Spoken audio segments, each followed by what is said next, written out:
Sept head coach Shawn Lutz, a 28-23 win over Edinboro. Jumped out to a 28-0 lead. Things were rolling early on in the first quarter and early in the second quarter, and then kind of stalled out. You didn't score the rest of the way. Edinboro took advantage of some miscues, a muffed punt deep in your own territory, and they fought right back into the game, ended up with a 28-23 win. You needed a long drive. You started at your own 1 yard line late in the game. You were able to put together a long drive there to seal the victory. Overall thoughts?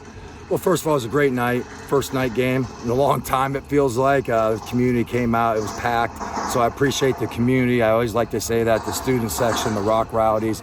And I felt pretty good. I mean, we came out. We jumped on that team. I think we really established the line of scrimmage, both offensive line and defensive line. We stopped the run for the most part. We ran the football, and I think that was a telling tale, the line of scrimmage.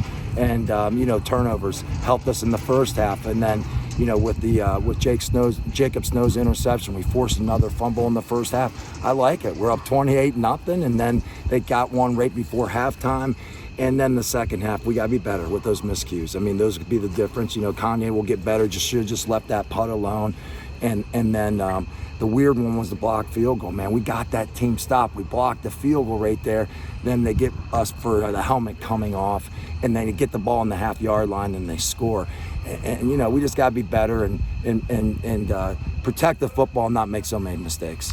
And a game of kind of weird bounce. You look at the stats. Edinboro only managed just over 200 yards of offense. Your defense limited them in the running game. They played pretty solid in the field of play, but a couple short fields with those miscues. Talk about the way that your offense responded, though. They got the ball back at their own 1 yard line after a great punt from their punter. I mean, they got an All-American punter, and he is the real deal. Yeah. He pinned you down at your 1 yard line. They had a chance, if they get a stop there, to try and go win the football game. Talk about your offensive performance that last drive. I mean, being on the 1 yard line and running that clock to zero, and it was 28-23, and critical plays, running the football, couple throws. It was just awesome to see an offensive line still developing, and to go all the way down the field. That was textbook. That's what a champion does, and that'll go a long ways with us. And again, we just got to be better with execution and making mistakes and things like that.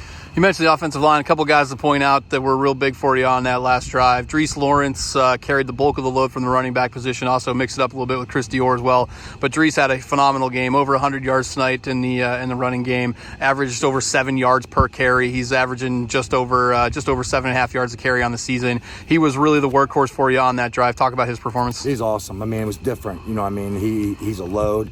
He runs hard. He has really good instincts. And yeah, he was amazing tonight. He had, like you said, he was over 100 yards and 7.9 a carry, which is pretty darn good. So really happy for him. And we got pretty good 1-2 punch like we did last year. We had 1-2-3, but getting him going was the key. And then Braden Long, your senior quarterback, no turnovers again tonight for him, no interceptions in the game for him. That's 4 straight games now without an interception. He didn't have to throw it a ton on that drive because you ran the ball so effectively, but you got in a couple long third and long situations and fourth and long situations because of penalties on the offensive side of the ball. He completed a long third down completion over the middle to Kylon Wilson, and then 4th and 18, he completed a pass down the right sideline to Xander McClure. Talk about the poise of your senior QB. Yeah, experience. He's been under a lot of games. He wasn't going to make mistakes. Love his poise, love his execution. He sits back there. Give credit to our offensive line. I don't know, was he sacked tonight? Maybe once, 0. I don't know. Probably not.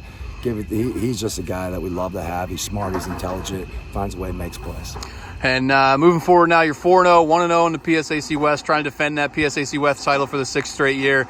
The one that everybody's got circled on the calendar every year in the PSAC West. Next week, on the road, homecoming at IUP. You'll both be nationally ranked. You'll both be undefeated going into that game. Cal's going to have something to say about it as well, likely. But the winner of that game next week, likely in the driver's seat early on in the PSAC West. Where's the focus going into next week? We'll be ready. I'm telling you, we'll show up. We'll be ready. That's our rivals. We're not going to hide that. It's the greatest rivalry.